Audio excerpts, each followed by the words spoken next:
Today's episode is a Jataka Tale. It's about a miser who learns generosity. After a craving for lassi leads to surprising changes, bankruptcy, alienation, and a heavenly twin.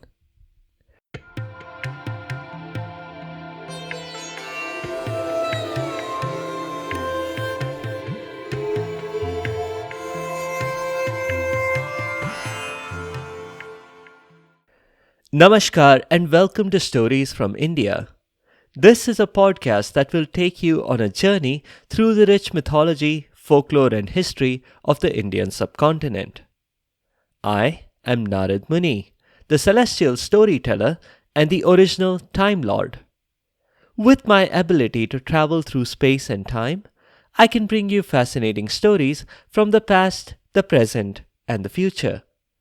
From the epic tales of the Mahabharata and Ramayana to the folk tales of the Panchatantra, to stories of Akbar Birbal and Tenali Raman, I have a story for every occasion. The purpose of the stories is neither to pass judgment nor to indoctrinate. My goal is only to share these stories with people who may not have heard them before, and to make them more entertaining for those who have. In this episode, we are covering a story from the Jataka Tales. The Jataka Tales are stories told by the Buddha. Some of these stories are about 2500 years old. Back then, most lessons were only available in a language that wasn't really understandable by the common person. Only the rich and famous got an education because of this. The Jataka Tales were easily accessible, and that helped to spread the Buddha's teachings. We've covered a few of these before. Check out the links in the show notes and on the site sfipodcast.com if you'd like to listen to those episodes. For now, let's jump in. Elisa was a big banker in a medieval Indian town, and he was proud of it. And like all financially minded people, Elisa was inclined to save up for a rainy day. But unlike other run-of-the-mill bankers, Elisa saved up money as if he was prepping for a pralay, a doomsday event, like a flood of biblical proportions. Although you might argue that if there were an actual pralay, money would likely become worthless. Elisa was the medieval Indian version of Scrooge McDuck. Almost. Elisa had a giant money bin where he could swim in his coins, just like Scrooge.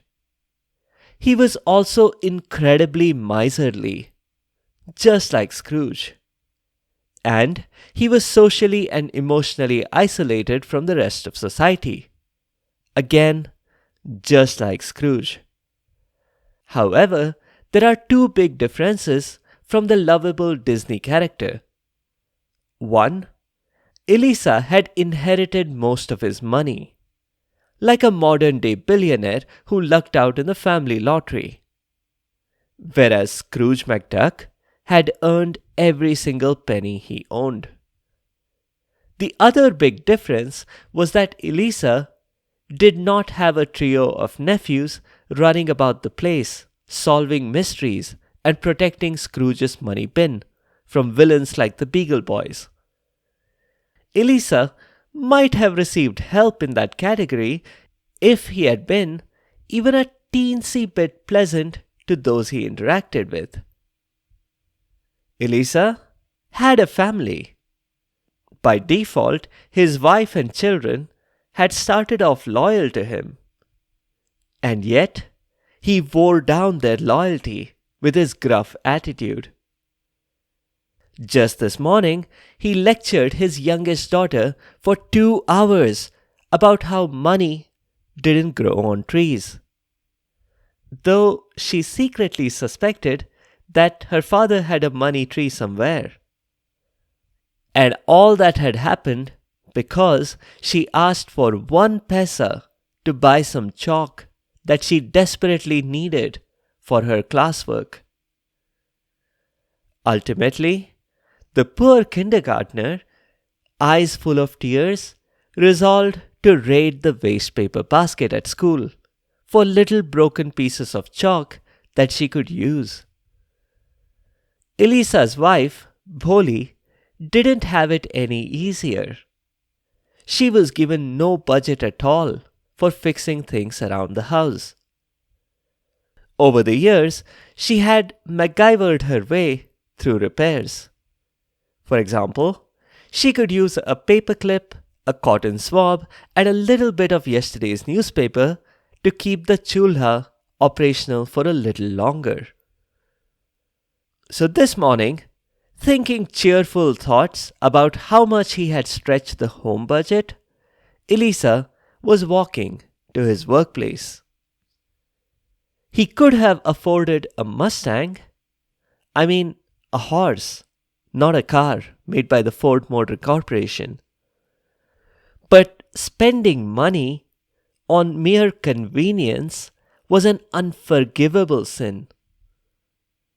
Elisa's choice to walk was fortunate because this meant his walking route took him through the park. And in that park, he saw, on a bench, a little boy drinking lassi. This sort of indulgence was alien to Elisa. And yet, the lassi looked deliciously cool in this beastly hot weather. Elisa had never had lassi before, with his own money at least. And now, suddenly, he longed for a tall, cool glass. The only thing that held him back from walking to the nearest vendor and buying himself some lassi was his realization that he was living what he considered a hand-to-mouth existence. Nevertheless, the lure of the lassi was strong enough that Elisa turned around and went home to his wife instead of going to the workplace. His wife, Bholi, was surprised by his arrival just as she was about to help herself to her secret stash of cookies. She thanked her lucky stars that Elisa hadn't seen the stash. He would never forgive her spending money on frivolities like snacks. That's why she was surprised when his first words were, "I want a lassi." Bholi's jaw dropped. Elisa must have misspoken. "You mean you're trying to buy stocks in a lassi company?" she offered as a possible means for Elisa to slide out of it. But Elisa was having none of it. "I want to drink lassi. Can you make it?" "Well, yes," she replied. But then she rattled off a list of ingredients, none of which they had in their pantry. Because their daily meals consisted of rice and water. Elisa had to make a very difficult decision here. He had to buy lassi. That would cost less than the ingredients individually. He struggled to come to terms with this concept of buying lassi. "A penny for your thoughts?" Bholi asked, and instantly regretted her choice of words. Knowing her husband, he would reveal his thoughts and force her to pay him a penny. But on this occasion, Elisa seemed not to notice, which only demonstrated how deeply he was affected by his new desire for lassi. "Say, Bholi, could you be a sweetheart and buy some lassi?" "We are going to have lassi?" she asked, surprised and delighted. Well, we don't all have to have it. The children are young. They'll soon forget. No need to waste any money on them, Elisa reasoned. So, just you and me then? That did not sit well with Elisa. You're only pretending to want lassi to keep me company, right? Without waiting for her answer, he added, Well, you don't have to. I can drink it by myself. What I want you to do is to buy the lassi and hide it in the third bush on the left in the park. That way, there's no chance the neighbors will see you carrying in a lassi. Bholi rolled her eyes and said the neighbors might see her in the park. Or for that matter, the lassi vendor was the town's biggest gossip. Didn't Elisa think that he would spread the news far and wide? But Elisa didn't care. That was a later problem. He had to have his lassi now. While handing her a paisa for his glass of lassi, he grumbled about how he had to break the bank for it. Bholi merely sighed and complied. To throw off any possible paparazzi, Elisa took the long way around to the secret rendezvous with his glass of lassi. If any suspicious neighbors started following him, he'd soon bore them with his very long route. While Elisa was making his way there, let's cut the scene over to someone who was closely watching Elisa.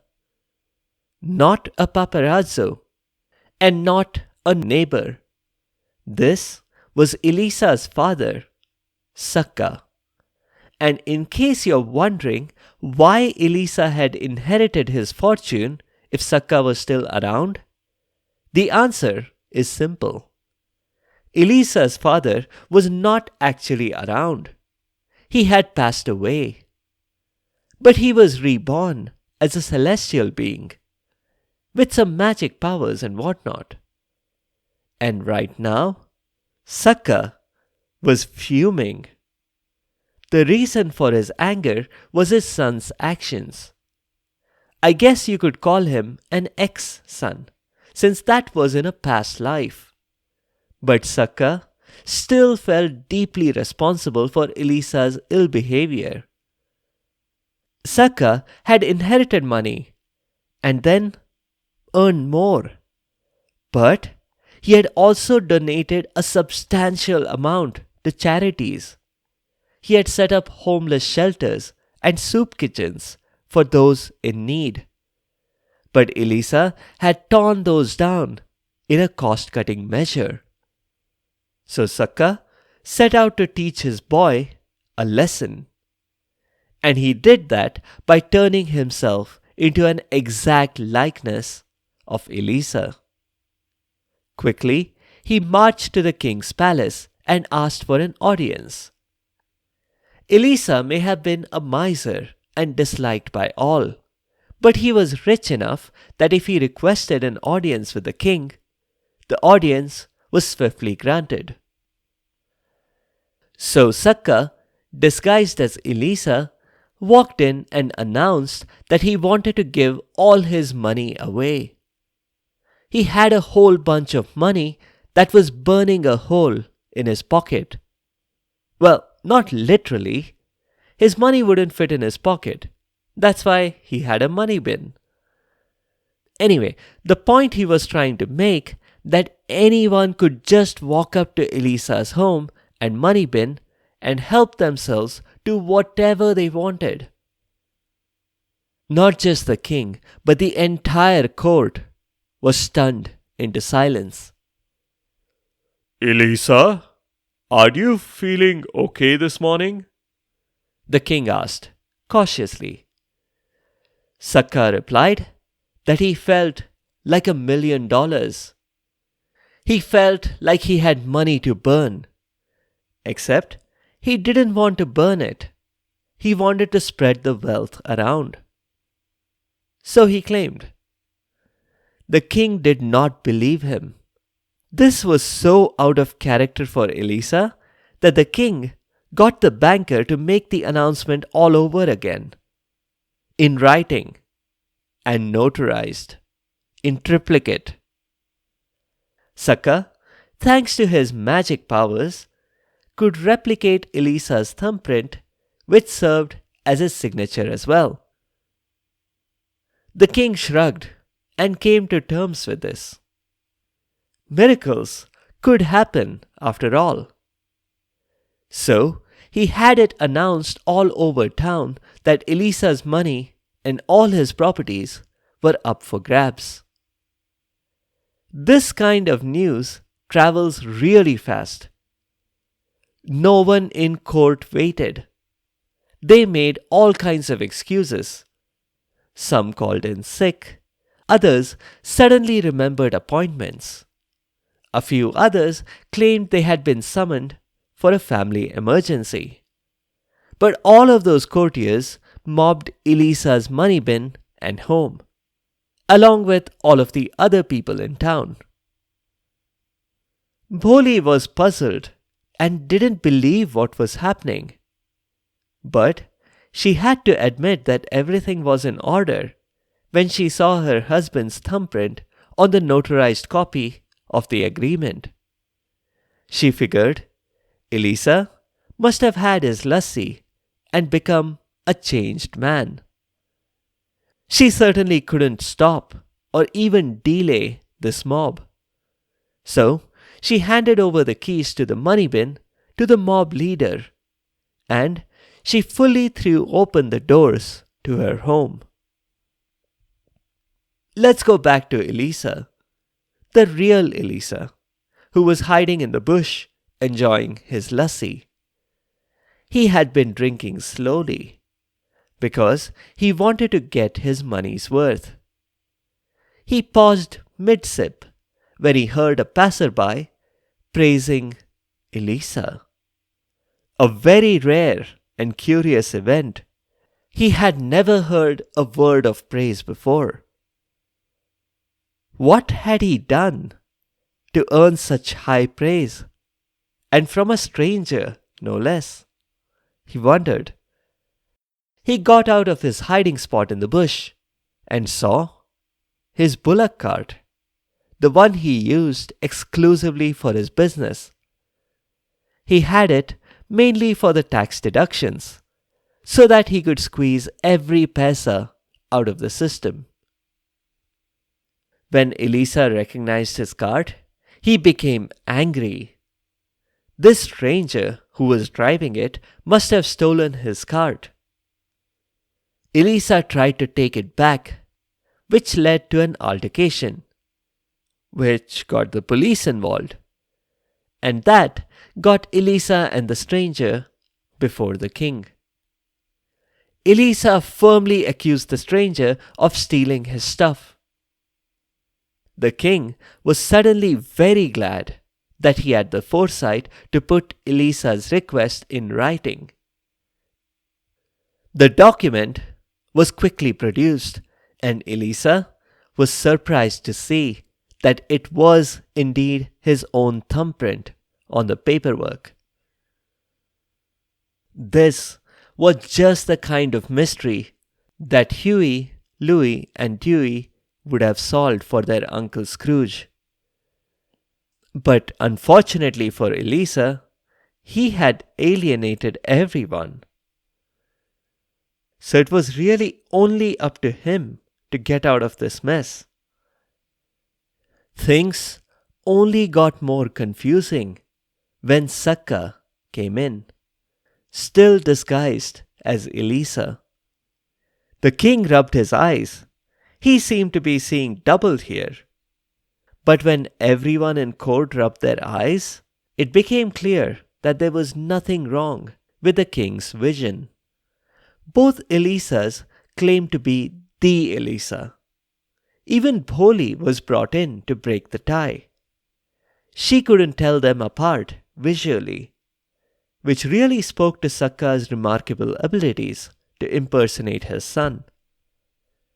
Bholi was allowed to ask them some questions. Maybe that would give away which of the two was the real Elisa. She asked, "Let's say you're walking and you find a 5 paisa coin on the ground. What would you do?" Elisa, the real Elisa, was the first to speak. "Save it. With 10% compound interest, it'll grow to 13.54 paise in 10 years. Sakka had a dramatically different reply. "I'll give it to you to buy sweets for our kids," he said with a warm smile. The answer made it absolutely clear to Bholi. She knew exactly which one was the real Elisa. So, she pointed her finger firmly at the fake Elisa and said, "This one is my husband." That was too much for the real Elisa. He fainted. When he came to, all was well. He didn't see the other Elisa. Instead, he saw his father. Sakka had assumed his original shape again. And he was schooling his son, just like he had several years ago, when Elisa was just a boy who had been caught with his hand in the cookie jar. Elisa had tightened his belt, but maybe a little too much. He shouldn't hoard money like this. Money was the root of all evil. Hadn't Elisa gotten that memo? Now, Elisa had lost all of his money and his possessions.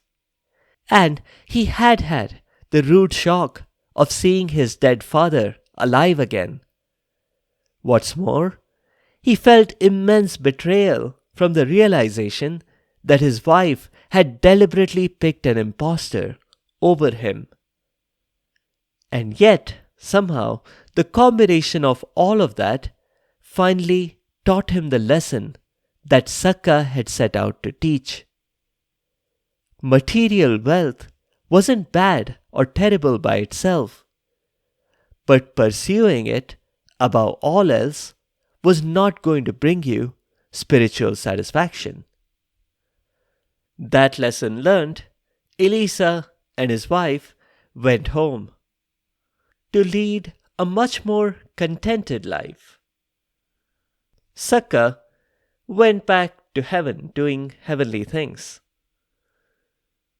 That's it for this time. Check out the links in the show notes for previous Jataka Tales.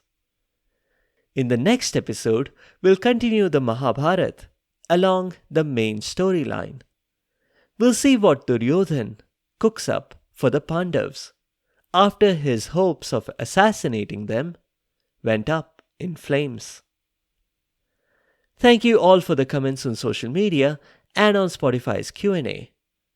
Now, with the latest Spotify update, I can actually reply to the questions there, so I'll reply to your comments directly.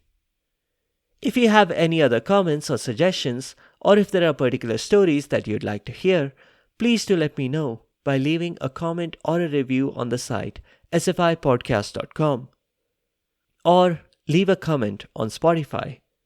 You can also find me on Instagram and Facebook. You can listen to the show on all podcast apps as well as YouTube. If you want to send me an email, it's storiesfromindiapodcast@gmail.com. Be sure to subscribe to the show to get notified automatically of new episodes. A big thank you to each and every one of you for your continued support and your feedback. The music is from purpleplanet.com. That's purple-planet.com. Thank you for listening, and I'll see you next time.